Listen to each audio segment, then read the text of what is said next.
Tanggal 9 April hari ke-100. Bacaan 2 Raja-Raja pasal 4 sampai dengan pasal 8. Catatan Elisa.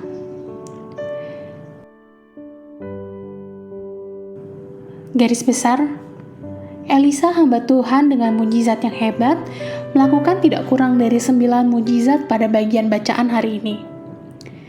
1. Menyediakan sumur minyak bagi seorang janda miskin.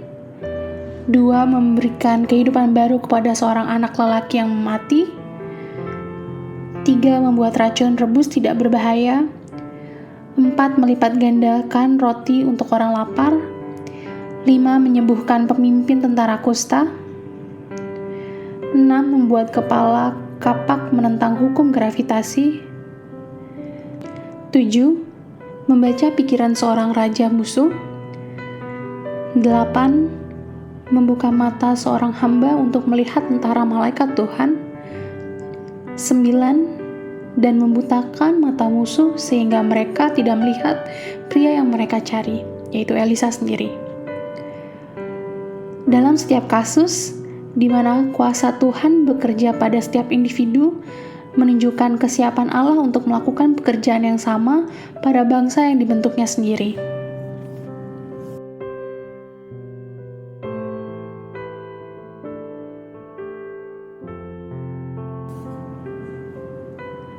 Renungan harian. Jika Anda memakai lensa korektif, Anda mungkin akrab dengan istilah miopia. Miopia sederhananya adalah fokus yang tidak tepat. Gambar tampak buram karena mata tidak mampu membawa cahaya menjadi fokus yang tajam. Miopia fisik dapat dideteksi dan disembuhkan dengan mudah. Tetapi ada masalah visual serupa di dunia spiritual. Mari kita menyebutnya miopia spiritual. Gejala-gejalanya memiliki fokus yang jelas ketika datang untuk mengidentifikasi masalah, hambatan, dan kesulitan. Tetapi kesulitan dalam berfokus pada kekuatan dan perlindungan yang telah Tuhan sediakan. Miopia spiritual adalah kondisi yang dialami oleh hamba Elisa ketika ia fokus pada masalah, pasal 6 ayat 15, tetapi tidak pada pemeliharaan Allah, pasal 6 ayat 17. Dia hanya melihat sekelompok orang Aram, sementara Elisa juga melihat pasukan malaikat. Pada catatan Anda, gambar bagan mata kecil mirip dengan apa yang Anda temukan di kantor dokter mata, menggunakan kata-kata dari 2 Raja-Raja pasal 6 ayat 16, dan letakkan di cermin atau baju Anda. Biarkanlah hal itu mengingatkan Anda tentang pentingnya fokus rohani yang tepat dalam perjalanan Anda bersama Allah.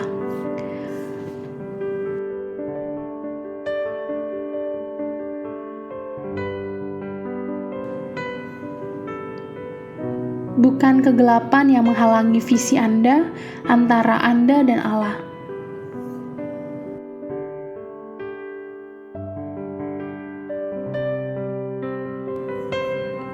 Pendalaman.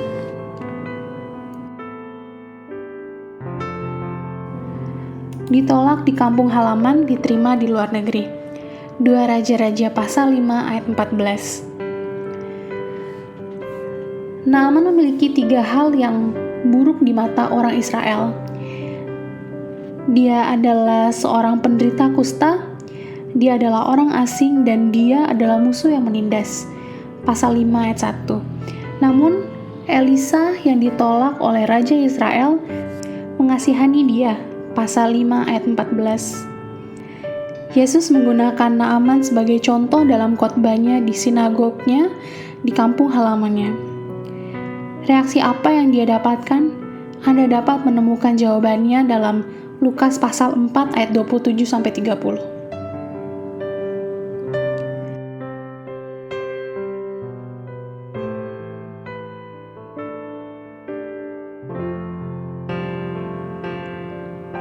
Terbang dari pegangan, 2 Raja-Raja pasal 6 ayat 5. Kecelakaan yang melibatkan kepala kapak yang lepas, pasal 6 ayat 5, cukup umum di zaman Alkitab sehingga hukum Musa secara khusus menyebutkan bagaimana menangani kasus-kasus seperti itu. Ulangan pasal 19 ayat 5. Kepala kapak besi adalah alat yang mahal. Itulah sebabnya mengapa Nabi begitu tertekan karena kehilangan yang dia pinjam.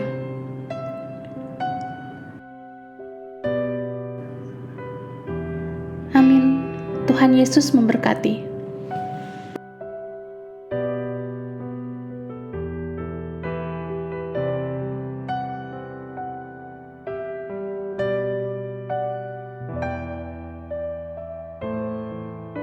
Dua Raja-Raja pasal 4. Minyak seorang janda. Salah seorang dari istri-istri para nabi mengadukan halnya kepada Elisa sambil berseru, "Hambamu, suamiku, sudah mati dan engkau ini tahu bahwa hambamu itu takut akan Tuhan. Tetapi sekarang penagih hutang sudah datang untuk mengambil kedua orang anakku menjadi budaknya." Jawab Elisa kepadanya, "Apakah yang dapat kuperbuat bagimu? Beritahukanlah kepadaku apa-apa yang kau punya di rumah." Berkatalah perempuan itu, "Hambamu ini tidak punya sesuatu apapun di rumah, kecuali sebuah buli-buli berisi minyak." Lalu berkatalah Elisa, "Pergilah, mintalah bejana-bejana dari luar, daripada segala tetanggamu. Bejana-bejana kosong, tetapi jangan terlalu sedikit. Kemudian masuklah, tutuplah pintu, sesudah engkau dan anak-anakmu masuk. Lalu tuanglah minyak itu ke dalam segala bejana. Mana yang penuh, angkatlah." Pergilah perempuan itu daripadanya. Ditutupnyalah pintu, sesudah ia dan anak-anaknya masuk, dan anak-anaknya mendekatkan bejana-bejana kepadanya, sedang ia terus menuang. Ketika bejana-bejana itu sudah penuh, berkatalah perempuan itu kepada anaknya, "Dekatkanlah kepadaku sebuah bejana lagi." Tetapi jawabnya kepada ibunya, "Tidak ada lagi bejana." Lalu berhentilah minyak itu mengalir. Kemudian pergilah perempuan itu memberitahukannya kepada abdi Allah, dan orang ini berkata, "Pergilah, jualah minyak itu, bayarlah hutangmu, dan hiduplah dari lebihnya, engkau serta anak-anakmu." Perempuan Sunem dengan anaknya. Pada suatu hari Elisa pergi ke Sunem. Di sana tinggal seorang perempuan kaya yang mengundang dia makan. Dan seberapa kali ia dalam perjalanan, singgahlah ia ke sana untuk makan. Berkatalah perempuan itu kepada suaminya, "Sesungguhnya aku sudah tahu bahwa orang yang selalu datang kepada kita itu adalah abdi Allah yang kudus. Baiklah kita membuat sebuah kamar atas yang kecil, yang berdinding batu, dan baiklah kita menaruh di sana baginya sebuah tempat tidur, sebuah meja, sebuah kursi, dan sebuah kandil. Maka apabila ia datang kepada kita, ia boleh masuk ke sana." Pada suatu hari datanglah ia ke sana, lalu masuklah ia ke kamar atas itu dan tidur di situ. Kemudian berkatalah ia kepada Gehasi, bujangnya, "Panggillah perempuan Sunem itu." Lalu dipanggilnyalah perempuan itu, dan dia berdiri di depan Gehasi. Elisa telah berkata kepada Gehasi, "Cobalah katakan kepadanya, sesungguhnya engkau telah sangat bersusah-susah seperti ini untuk kami. Apakah yang dapat kuperbuat bagimu? Adakah yang dapat kubicarakan tentang engkau kepada raja atau kepala tentara?" Jawab perempuan itu, "Aku ini tinggal di tengah-tengah kaumku." Kemudian berkatalah Elisa, "Apakah yang dapat kuperbuat baginya?"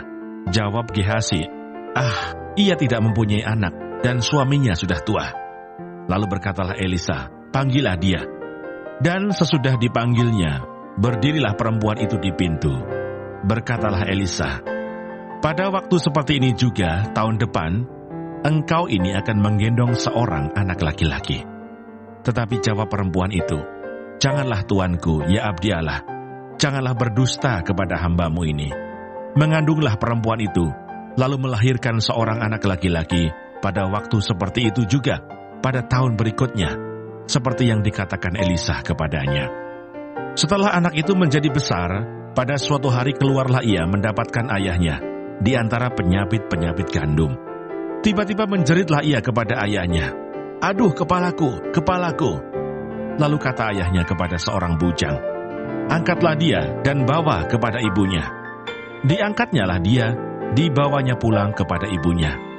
Duduklah dia di pangkuan ibunya sampai tengah hari, tetapi sesudah itu matilah dia. Lalu naiklah perempuan itu, dibaringkannyalah dia di atas tempat tidur abdi Allah itu, ditutupnyalah pintu dan pergi, sehingga anak itu saja di dalam kamar. Sesudah itu ia memanggil suaminya serta berkata, "Suruh kepadaku salah seorang bujang dengan membawa seekor keledai betina. Aku mau pergi dengan segera kepada abdi Allah itu, dan akan terus pulang." Berkatalah suaminya, "Mengapakah pada hari ini engkau hendak pergi kepadanya? Padahal sekarang bukan bulan baru dan bukan hari Sabat."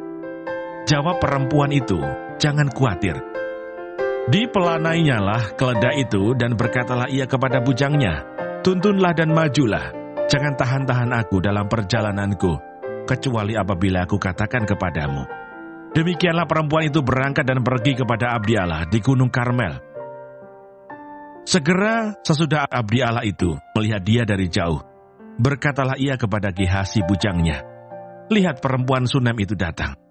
Larilah menyongsongnya dan katakanlah kepadanya, "Selamatkah engkau? Selamatkah suamimu? Selamatkah anak itu?" Jawab perempuan itu, "Selamat." Dan sesudah ia sampai ke gunung itu, dipegangnyalah kaki abdi Allah itu, tetapi Gehasi mendekat hendak mengusir dia. Lalu berkatalah abdi Allah, "Biarkanlah dia, hatinya pedih. Tuhan menyembunyikan hal itu daripadaku, tidak memberitahukannya kepadaku." Lalu berkatalah perempuan itu, "Adakah ku minta seorang anak laki-laki daripada tuanku? Bukankah telah kukatakan, jangan aku diberi harapan kosong?" Maka berkatalah Elisa kepada Gehasi, "Ikatlah pinggangmu, bawalah tongkatku di tanganmu dan pergilah. Apabila engkau bertemu dengan seseorang, janganlah beri salam kepadanya. Dan apabila seseorang memberi salam kepadamu, janganlah balas dia. Kemudian taruhlah tongkatku ini di atas anak itu." Tetapi berkatalah ibu anak itu, "Demi Tuhan yang hidup dan demi hidupmu sendiri, sesungguhnya aku tidak akan meninggalkan engkau." Lalu bangunlah Elisa dan berjalan mengikuti perempuan itu.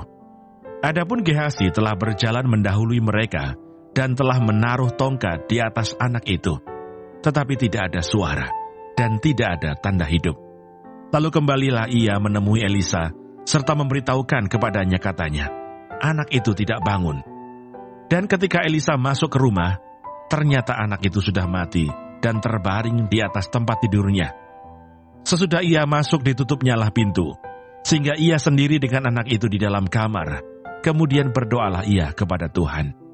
Lalu ia membaringkan dirinya di atas anak itu dengan mulutnya di atas mulut anak itu, dan matanya di atas mata anak itu, serta telapak tangannya di atas telapak tangan anak itu. Dan karena ia meniarap di atas anak itu, maka menjadi panaslah badan anak itu. Sesudah itu ia berdiri kembali dan berjalan dalam rumah itu sekali ke sana dan sekali ke sini. Kemudian meniarap pulalah ia di atas anak itu. Maka bersinlah anak itu sampai 7 kali, lalu membuka matanya. Kemudian Elisa memanggil Gehasi dan berkata, "Panggillah perempuan Sunem itu." Dipanggilnyalah dia, lalu datanglah ia kepadanya. Maka berkatalah Elisa, "Angkatlah anakmu ini."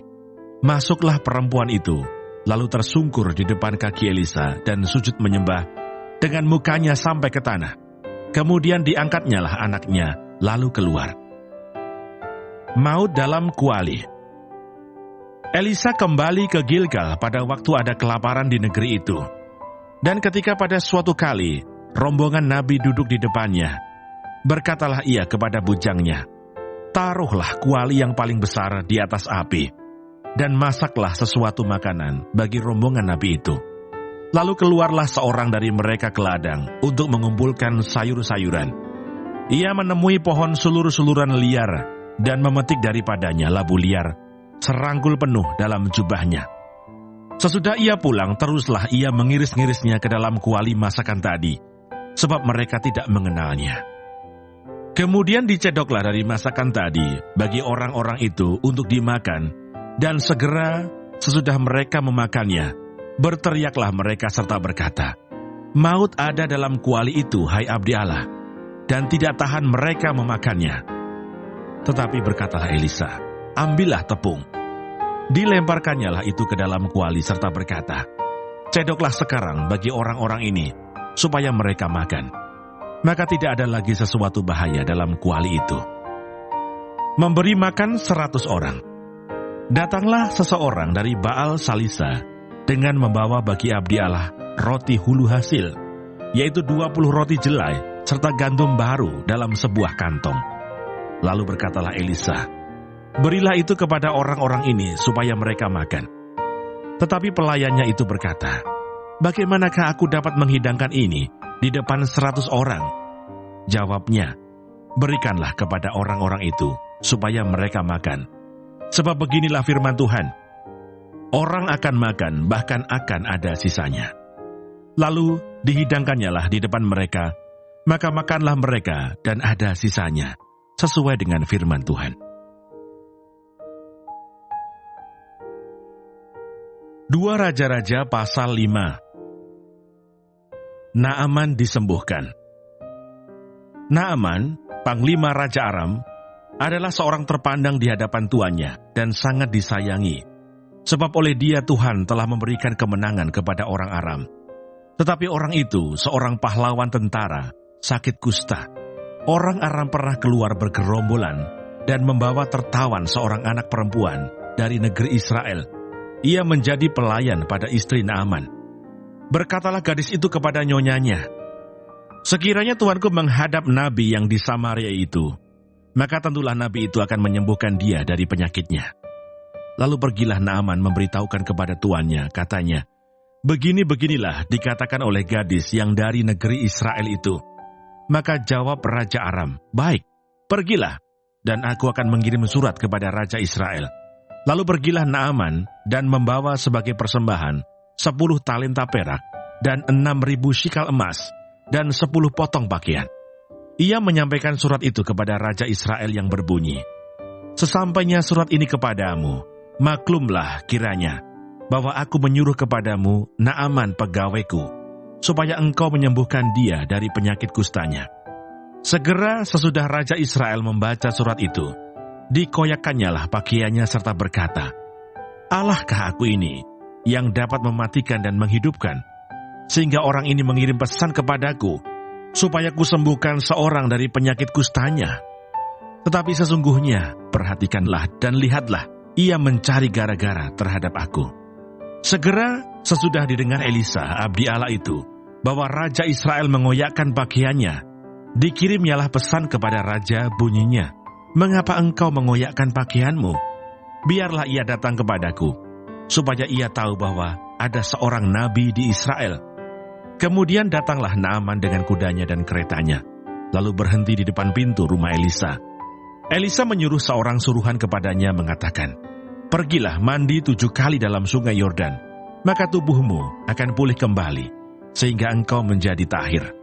Tetapi pergilah Naaman dengan gusar sambil berkata, "Aku sangka bahwa setidak-tidaknya ia datang keluar dan berdiri memanggil nama Tuhan Allahnya, lalu menggerak-gerakkan tangannya di atas tempat penyakit itu, dan dengan demikian menyembuhkan penyakit kustaku.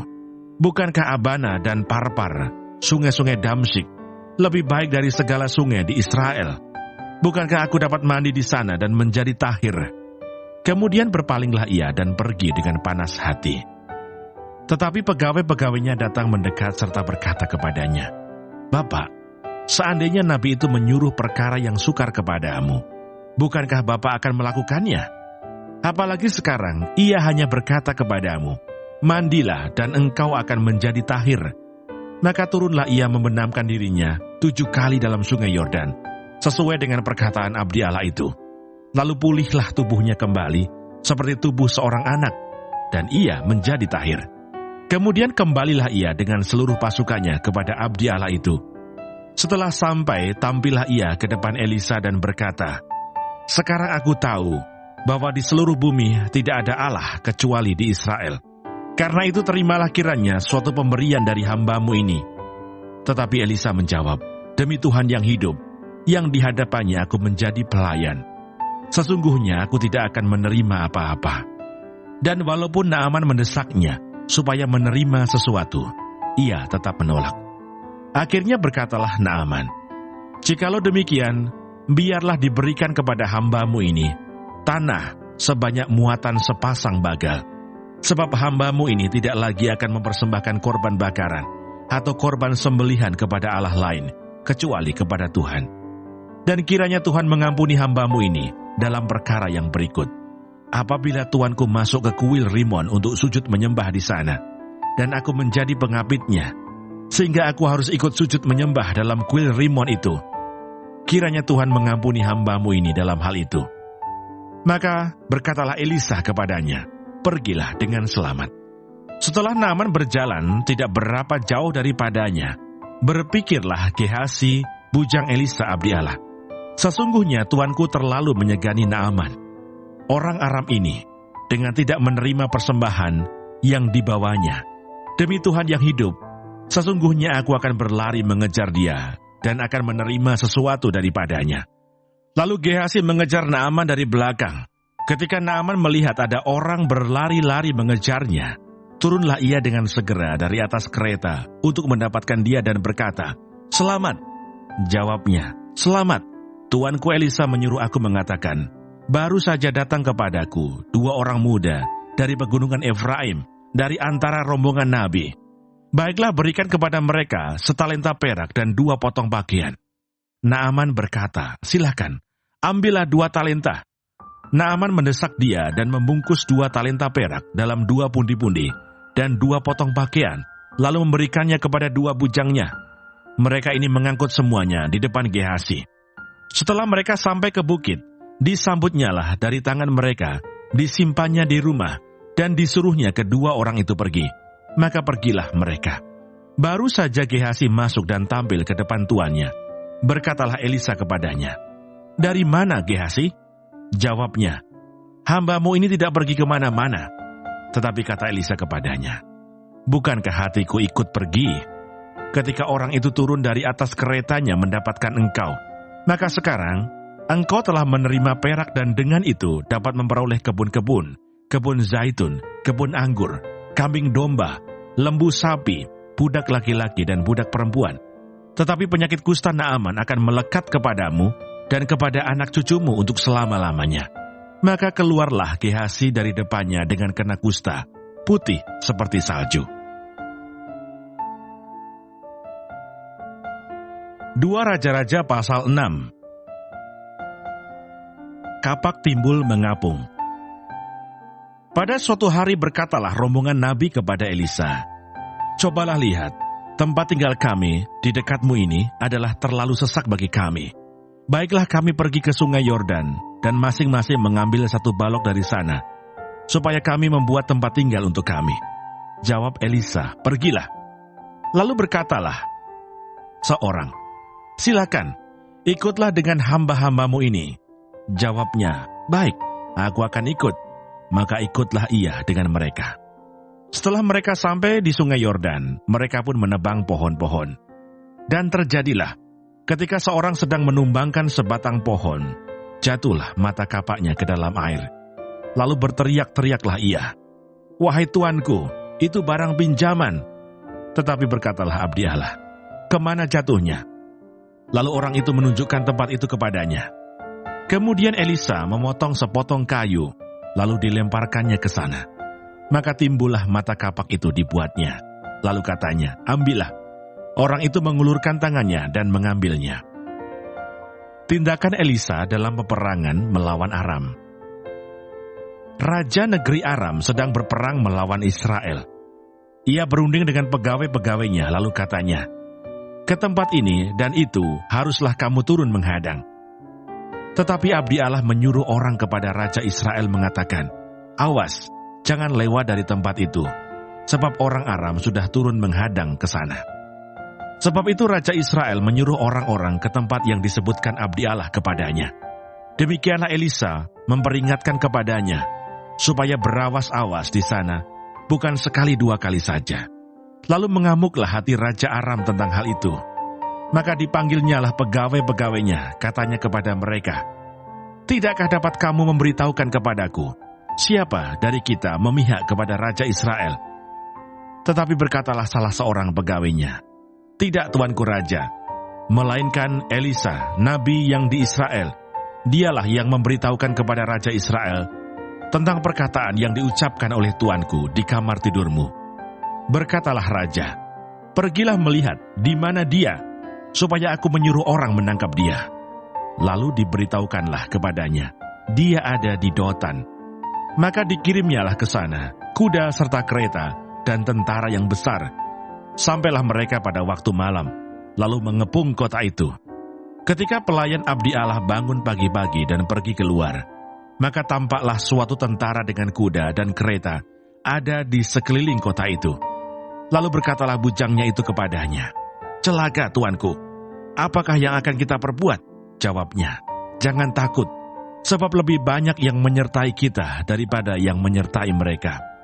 Lalu berdoalah Elisa, ya Tuhan, bukalah kiranya matanya supaya ia melihat. Maka Tuhan membuka mata bujang itu, sehingga ia melihat. Tampaklah gunung itu penuh dengan kuda dan kereta berapi sekeliling Elisa. Ketika orang-orang Aram itu turun mendatangi dia, berdoalah Elisa kepada Tuhan, butakanlah kiranya mata orang-orang ini. Maka dibutakannyalah mata mereka sesuai dengan doa Elisa. Kemudian berkatalah Elisa kepada mereka, bukan ini jalannya dan bukan ini kotanya. Ikutlah aku, maka aku akan mengantarkan kamu kepada orang yang kamu cari. Lalu diantarkannya mereka ke Samaria. Segera sesudah mereka sampai ke Samaria, berkatalah Elisa, ya Tuhan, bukalah mata orang-orang ini supaya mereka melihat. Lalu Tuhan membuka mata mereka, sehingga mereka melihat, dan heran, mereka ada di tengah-tengah Samaria. Lalu bertanyalah Raja Israel kepada Elisa, tatkala melihat mereka, kubunuhkah mereka, Bapak? Tetapi jawabnya, jangan. Biasakah kau bunuh yang kau tawan dengan pedangmu dan dengan panahmu? Tetapi hidangkanlah makanan dan minuman di depan mereka, supaya mereka makan dan minum, lalu pulang kepada tuan mereka.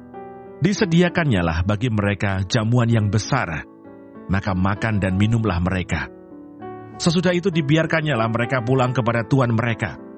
Sejak itu tidak ada lagi gerombolan-gerombolan Aram memasuki negeri Israel. Tindakan Elisa pada waktu Samaria dikepung. Sesudah itu Ben-Hadad Raja Aram menghimpunkan seluruh tentaranya, lalu maju mengepung Samaria. Maka terjadilah kelaparan hebat di Samaria selama mereka mengepungnya, sehingga sebuah kepala keledai berharga 80 sikal perak dan 1/4 kap tahi merpati berharga 5 sikal perak. Suatu kali ketika Raja Israel berjalan di atas tembok, datanglah seorang perempuan mengadukan halnya kepada Raja sambil berseru, tolonglah ya tuanku Raja. Jawabnya, jika Tuhan tidak menolong engkau, dengan apakah aku dapat menolong engkau? Dengan hasil pengirikankah atau hasil pemerasan anggur? Kemudian bertanyalah Raja kepadanya, ada apa? Jawab perempuan itu, perempuan ini berkata kepadaku, berilah anakmu laki-laki, supaya kita makan dia pada hari ini, dan besok akan kita makan anakku laki-laki. Jadi kami memasak anakku dan memakan dia. Tetapi ketika aku berkata kepadanya pada hari berikutnya, berilah anakmu, supaya kita makan dia, maka perempuan ini menyembunyikan anaknya. Tatkala Raja mendengar perkataan perempuan itu, dikoyakkannyalah pakaiannya, dan sedang ia berjalan di atas tembok, kelihatanlah kepada orang banyak bahwa ia memakai kain kabung pada kulit tubuhnya. Lalu berkatalah Raja, beginilah kiranya Allah menghukum aku, bahkan lebih daripada itu, jika masih tinggal kepala Elisa bin Safat di atas tubuhnya pada hari ini. Adapun Elisa duduk-duduk di rumahnya, dan para tua-tua duduk bersama-sama dia. Raja menyuruh seorang berjalan mendahuluinya. Tetapi sebelum suruhan itu sampai kepada Elisa, Elisa sudah berkata kepada para tua-tua itu, tahukah kamu bahwa si pembunuh itu menyuruh orang untuk memenggal kepalaku? Awas-awaslah apabila suruhan itu datang. Segeralah tutup pintu dan tahanlah dia, supaya orang itu jangan masuk. Bukankah sudah kedengaran bunyi langkah tuannya di belakangnya? Selagi ia berbicara dengan mereka, datanglah raja mendapatkan dia. Berkatalah raja kepadanya, "Sesungguhnya malapetaka ini adalah daripada Tuhan. Mengapakah aku berharap kepada Tuhan lagi?" 2 Raja-Raja pasal 7. Tindakan Elisa pada waktu Samaria dikepung. Lalu berkatalah Elisa, "Dengarlah firman Tuhan. Beginilah firman Tuhan. Besok kira-kira waktu ini, sesukat tepung yang terbaik akan berharga sesikal, dan 2 sukat jelai akan berharga sesikal di pintu gerbang Samaria." Tetapi perwira yang menjadi ajudan raja menjawab abdi Allah, katanya, "Sekalipun Tuhan membuat tingkap-tingkap di langit, masakan hal itu mungkin terjadi?"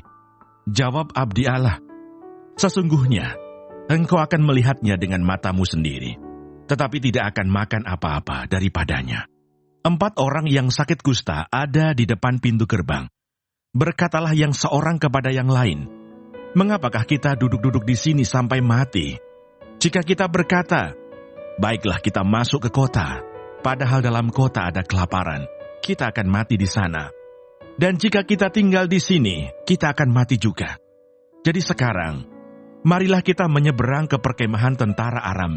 Jika mereka membiarkan kita hidup, kita akan hidup. Dan jika mereka mematikan kita, kita akan mati." Lalu pada waktu senja, bangkitlah mereka masuk ke tempat perkemahan orang Aram. Tetapi ketika mereka sampai ke pinggir tempat perkemahan orang Aram itu, tampaklah tidak ada orang di sana. Sebab Tuhan telah membuat tentara Aram itu mendengar bunyi kereta, bunyi kuda, bunyi tentara yang besar. Sehingga berkatalah yang seorang kepada yang lain, "Sesungguhnya Raja Israel telah mengupah raja-raja orang Het dan raja-raja orang Misraim melawan kita, supaya mereka menyerang kita. Karena itu bangkitlah mereka melarikan diri pada waktu senja, dengan meninggalkan kemah dan kuda dan keledai mereka, serta tempat perkemahan itu dengan begitu saja. Mereka melarikan diri menyelamatkan nyawanya." Ketika orang-orang yang sakit kusta itu sampai ke pinggir tempat perkemahan, masuklah mereka ke dalam sebuah kemah, lalu makan dan minum. Sesudah itu mereka mengangkut dari sana emas dan perak dan pakaian. Kemudian pergilah mereka menyembunyikannya. Lalu datanglah mereka kembali, masuk ke dalam kemah yang lain, dan mengangkut juga barang-barang dari sana. Kemudian pergilah mereka menyembunyikannya. Lalu berkatalah yang seorang kepada yang lain, "Tidak patut yang kita lakukan ini. Hari ini ialah hari kabar baik, tetapi kita ini tinggal diam saja. Apabila kita menanti sampai terang pagi, maka hukuman akan menimpa kita. Jadi sekarang, marilah kita pergi menghadap untuk memberitahukan hal itu ke istana raja." Mereka pergi, lalu berseru kepada penunggu pintu gerbang kota, dan menceritakan kepada orang-orang itu, katanya, "Kami sudah masuk ke tempat perkemahan orang Aram, dan ternyata tidak ada orang di sana, dan tidak ada suara manusia kedengaran. Hanya ada kuda dan keledai tertambat, dan kemah-kemah ditinggalkan dengan begitu saja." Para penunggu pintu gerbang menyerukan dan memberitahukan hal itu ke istana raja. Sekalipun masih malam, raja bangun juga, lalu berkata kepada para pegawainya, "Baiklah kuterangkan kepadamu, apa maksud orang Arab itu terhadap kita. Mereka tahu bahwa kita ini menderita kelaparan. Sebab itu mereka keluar dari tempat perkemahan untuk menyembunyikan diri di padang sambil berpikir, apabila orang Israel keluar dari dalam kota, kita akan menangkap mereka hidup-hidup, kemudian kita masuk ke dalam kota." Lalu salah seorang pegawainya menjawab, "Baiklah kita ambil 5 ekor dari kuda yang masih tinggal di dalam kota ini. Tentulah keadaannya seperti seluruh khalayak ramai Israel yang sudah habis mati itu. Biarlah kita suruh saja orang pergi, supaya kita lihat." Sesudah itu mereka mengambil 2 kereta kuda. Kemudian raja menyuruh mereka menyusul tentara Aram sambil berkata, "Pergilah melihatnya." Lalu pergilah mereka menyusul orang-orang itu sampai ke sungai Yordan. Dan tampaklah seluruh jalan itu penuh dengan pakaian dan perkakas yang dilemparkan oleh orang Aram pada waktu mereka lari terburu-buru. Kemudian pulanglah suruhan-suruhan itu dan menceritakan hal itu kepada raja. Maka keluarlah penduduk kota itu, menjarah tempat perkemahan orang Aram. Karena itu, sesukat tepung yang terbaik berharga sesikal, dan 2 sukat jelai berharga sesikal, sesuai dengan firman Tuhan. Adapun raja telah menempatkan perwira yang menjadi ajudannya itu mengawasi pintu gerbang. Tetapi rakyat menginjak-injak dia di pintu gerbang, lalu ia mati sesuai dengan perkataan abdi Allah yang mengatakan pada waktu raja datang mendapatkan dia. Dan terjadi juga seperti yang dikatakan abdi Allah itu kepada raja. 2 sukat jelai akan berharga sesikal, dan sesukat tepung yang terbaik akan berharga sesikal. Besok kira-kira waktu ini di pintu gerbang Samaria. Pada waktu itu, si perwira menjawab abdi Allah itu, "Sekalipun Tuhan membuat tingkap-tingkap di langit, masakan hal itu mungkin terjadi?" Tetapi Elisa berkata, "Sesungguhnya engkau akan melihatnya dengan matamu sendiri, tetapi tidak akan makan apa-apa daripadanya." Demikianlah terjadi kepada orang itu. Rakyat menginjak-injak dia di pintu gerbang, lalu matilah ia. 2 Raja-Raja pasal 8. Raja menolong perempuan Sunem. Elisa telah berbicara kepada perempuan yang anaknya dihidupkannya kembali. Katanya, "Berkemaslah dan pergilah bersama-sama dengan keluargamu, dan tinggallah di mana saja engkau dapat menetap sebagai pendatang. Sebab Tuhan telah mendatangkan kelaparan yang pasti menimpa negeri ini 7 tahun lamanya." Lalu berkemaslah perempuan itu, dan dilakukannya seperti perkataan abdi Allah itu. Ia pergi bersama-sama dengan keluarganya, lalu tinggal menetap sebagai pendatang di negeri orang Filistin 7 tahun lamanya. Dan setelah lewat ke-7 tahun itu, pulanglah perempuan itu dari negeri orang Filistin. Kemudian ia pergi mengadukan perihal rumahnya dan ladangnya kepada raja. Raja sedang berbicara kepada Gehasi, bujang abdi Allah itu, katanya, "Cobalah ceritakan kepadaku tentang segala perbuatan besar yang dilakukan Elisa." Sedang ia menceritakan kepada raja tentang Elisa menghidupkan anak yang sudah mati itu, tampaklah perempuan yang anaknya dihidupkan itu datang mengadukan perihal rumahnya dan ladangnya kepada raja. Lalu berkatalah Gehasi, "Ya tuanku raja, inilah perempuan itu, dan inilah anaknya yang dihidupkan Elisa." Lalu raja bertanya-tanya, dan perempuan itu menceritakan semuanya kepadanya. Kemudian raja menugaskan seorang pegawai istana menyertai perempuan itu dengan pesan, "Pulangkanlah segala miliknya dan segala hasil ladang itu," sejak ia meninggalkan negeri ini sampai sekarang. Elisa di Damsyik.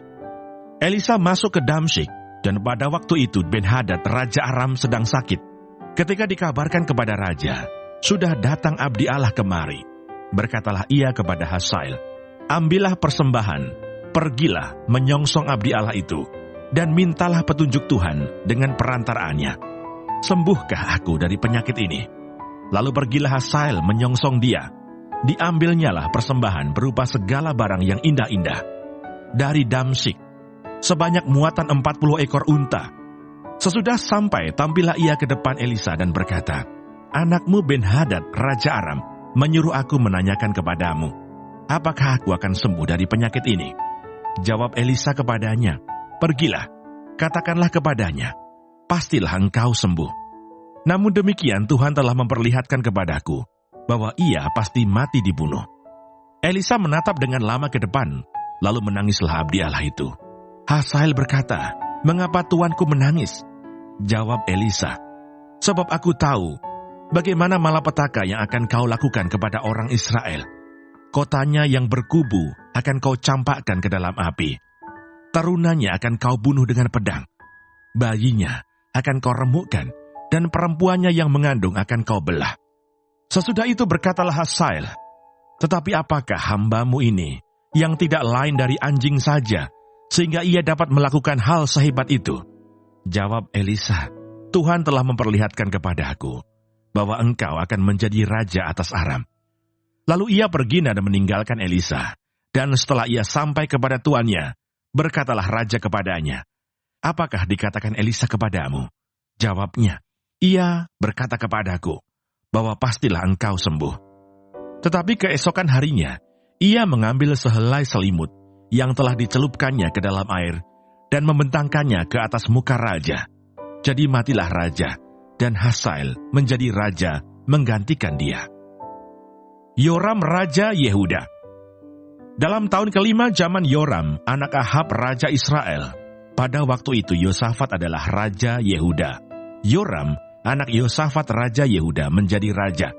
Ia berumur 32 tahun pada waktu ia menjadi raja, dan 8 tahun lamanya ia memerintah di Yerusalem. Ia hidup menurut kelakuan raja-raja Israel, seperti yang dilakukan keluarga Ahab, sebab yang menjadi istrinya adalah anak Ahab. Ia melakukan apa yang jahat di mata Tuhan. Namun demikian, Tuhan tidak mau memusnahkan Yehuda oleh karena Daud hambanya, sesuai dengan yang dijanjikannya kepada Daud, bahwa ia hendak memberikan keturunan kepadanya dan kepada anak-anaknya untuk selama-lamanya. Pada zamannya memberontaklah Edom dan melepaskan diri dari kekuasaan Yehuda, dan mereka mengangkat seorang raja atas mereka sendiri. Maka majulah Yoram ke Zair bersama-sama dengan seluruh keretanya. Pada waktu malam bangunlah ia, lalu bersama-sama dengan para panglima pasukan kereta, ia menerobos barisan orang Edom yang mengepung dia, tetapi rakyatnya melarikan diri pulang ke kemahnya. Demikianlah Edom memberontak dan terlepas dari kekuasaan Yehuda sampai sekarang ini. Lalu Libna pun memberontak pada masa itu juga. Selebihnya dari riwayat Yoram dan segala yang dilakukannya, bukankah semuanya itu tertulis dalam kitab sejarah Raja-Raja Yehuda? Kemudian Yoram mendapat perhentian bersama-sama dengan nenek moyangnya, dan ia dikuburkan di samping nenek moyangnya di kota Daud. Maka Ahazia anaknya menjadi raja menggantikan dia. Ahazia Raja Yehuda. Dalam tahun ke-12 Raja Yoram anak Ahab Raja Israel, Ahazia anak Yoram Raja Yehuda menjadi raja. Ia berumur 22 tahun pada waktu ia menjadi raja, dan setahun lamanya ia memerintah di Yerusalem. Nama ibunya ialah Atalia, cucu Omri Raja Israel. Ia hidup menurut kelakuan keluarga Ahab, dan ia melakukan apa yang jahat di mata Tuhan, sama seperti keluarga Ahab, sebab ia adalah seorang menantu dari keluarga itu. Ia pergi bersama-sama Yoram bin Ahab untuk berperang melawan Hazael, Raja Aram, di Ramot Gilead. Tetapi orang-orang Aram melukai Yoram. Kemudian pulanglah Raja Yoram ke Yisrael, supaya diobati luka-lukanya yang ditimbulkan orang Aram di Rama pada waktu ia berperang melawan Hazael, Raja Aram. Dan Ahazia, anak Yoram Raja Yehuda, pergi menjenguk Yoram bin Ahab di Yisrael karena dia sakit.